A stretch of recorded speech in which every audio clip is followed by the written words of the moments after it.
Hello, hello, hello. This is Tiffany with Healthy Passions. If you do not know me, let me briefly introduce myself.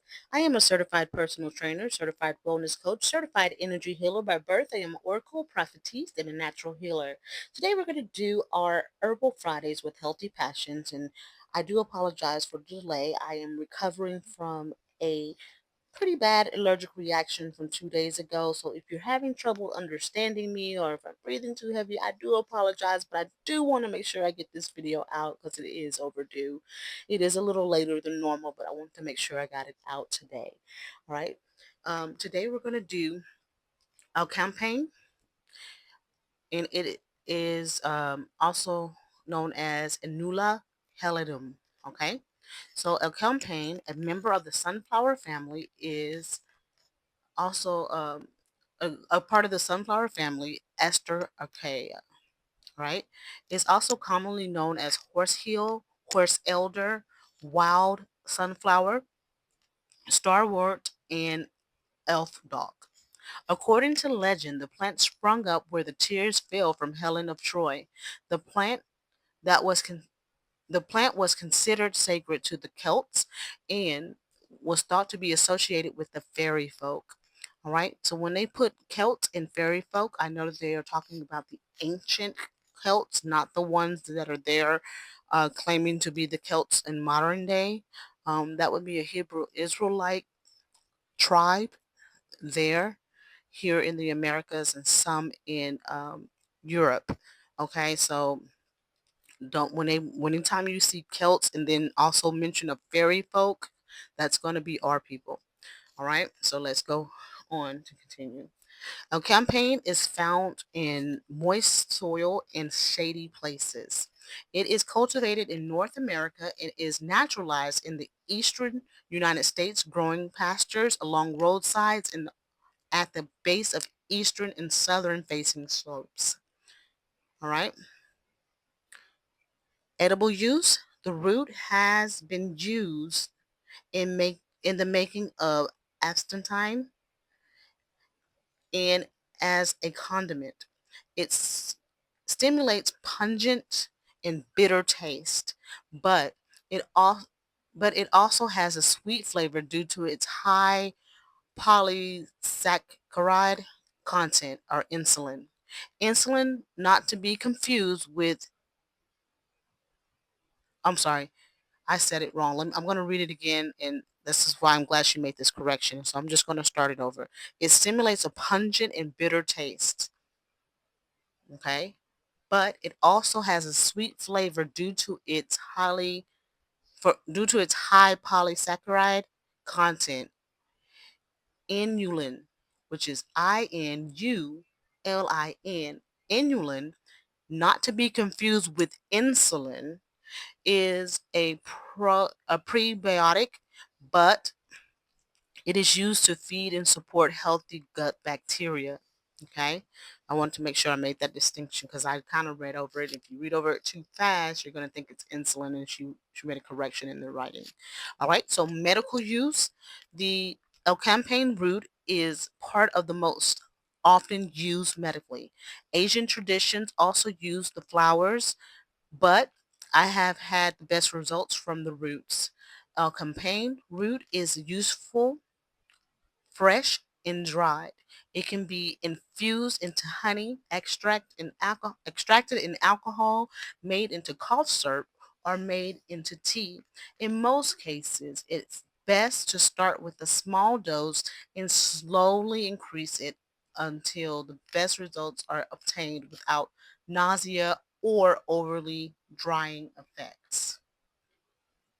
L-campaign contains allantoilactone, allantoilactone, and iso isoalactonic tone. Sorry, isoalactone. It kind of completes. I'm sorry, guys. It's hard for me to breathe, let alone pronounce long words. All right, so our compound contains allantotactone and isoalactone, which is antibacterial, antifungal, and acts as a vermifuge against parasites. These compounds also demonstrate anti-cancer activity, which is great, by the way. So these compounds also demonstrate anti-cancer activity, helping with apoptosis, programmed cell death. Okay, so asthma, bronchitis, mucus, whooping cough, influenza, and tuberculosis. A campaign is a root useful as an expectorant and cough preventive in asthma, bronchitis, whooping cough, and tuberculosis. It lessens the need to cough by loosening the phlegm and making the cough productive. It is beneficial for any respiratory illness with excess mucus discharge, not recommended for dry cough. It soothes bronchial tubes linings, reduces swelling and irritation in the respiratory tract, cleanses the lungs, and fights harmful organisms in the respiratory tract. For acute cough, use small, frequent doses. It is also useful to support lung health in asthma patients, as is Mullen. Okay, so that's a really good use. I'm actually going to look into this because one of my sons suffers from this, and I think that it might be a good option for him. But like I say in every video, I am not a doctor. I am not prescribing anything. I am just simply presenting a herb or plant or some type of natural remedy, presenting the basic information just to get you curious enough to do your own research and then take that research to your doctors to see if you are allergic to it or if it is something that will help you in your journey to health. I do not prescribe anything. Just want to make that clear. So let's go on with the reading. Stimulates digestion and appetite.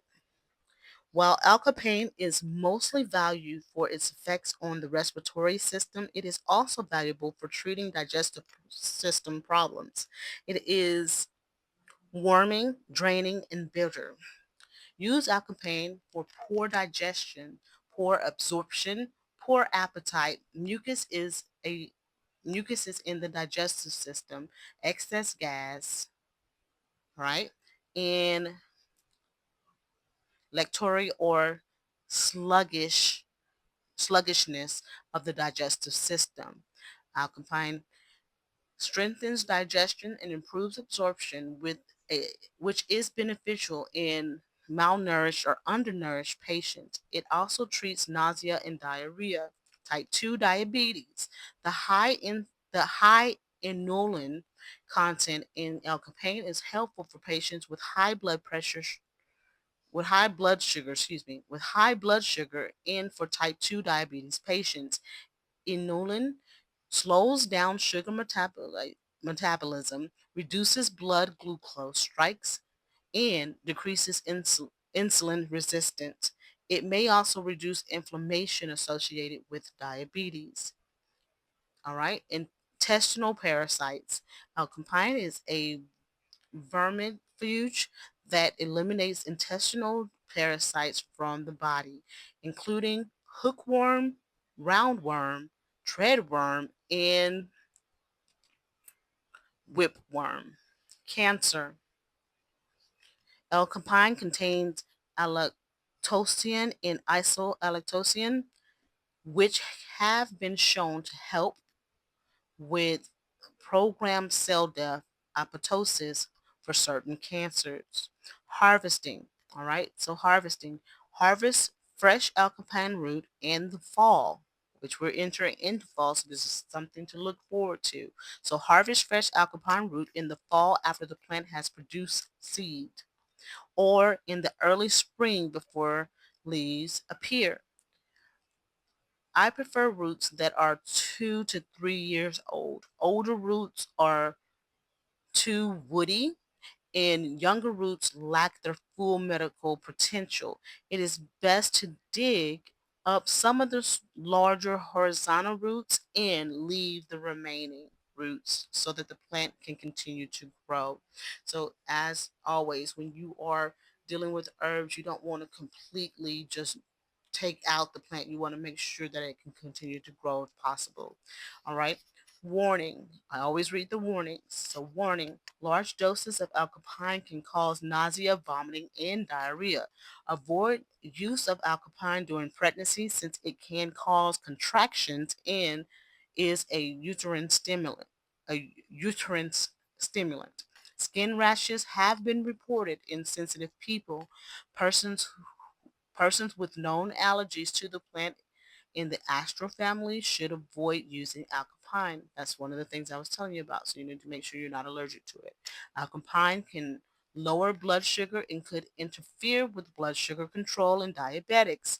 There are ingredients that alkapine may interfere with blood pressure control in some patients. Monitor blood pressure carefully while using alkapine. Do not use alkapine within 2 weeks before or after scheduled surgeries. It may cause drowsiness, not it may cause drowsiness, no not use okay, sorry, the way that they wrote this. It may cause drowsiness. No, not use with sedatives. Okay, so I guess they meant to put do not use with sedatives. All right. So that is a great plant. It definitely deserved its own video. The history of it, the legend behind it, I thought was very interesting.